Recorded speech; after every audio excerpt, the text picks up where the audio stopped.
সারাদিন রোজা রাখার পরে ক্লান্ত শরীরে সন্ধ্যার পরে জায়নামাজে দাঁড়িয়েছেন মহান রবকে সন্তুষ্ট করার উদ্দেশ্যে। সেজদা দিবেন ঠিক আগ মুহূর্তেই কেউ একজন পিছন থেকে কয়েকটা ছুরিকে আঘাত করলো। ঘুরে দাঁড়াতেই দা দিয়ে কয়েকটা কোপ দিল।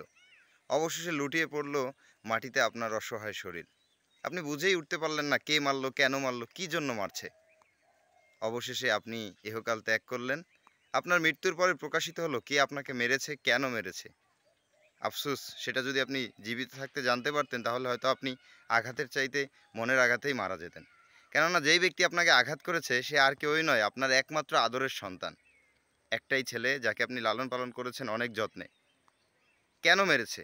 হ্যাঁ, এটা হচ্ছে সেই সব পিতামাতার সম্ভাব্য ভবিষ্যৎ যারা আসলে নিজের সন্তানদের আধুনিকতার সাথে গা গা ভাসিয়ে চলার জন্য যখন যেটা বায়না করেছে সেটা দিয়েছেন।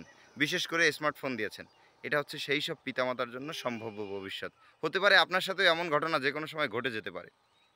তো আপনারা হয়তো অবাক হচ্ছেন যে আমি বলছি আন্দাজে কথা বলতেছি। এটা মোটেও আন্দাজের ঘটনা নয়। কিছুদিন আগেই এমন একটা ঘটনা ঘটেছে যে এক পাষণ্ড সন্তান আসলে তার বাবাকে এইভাবেই মেরেছে।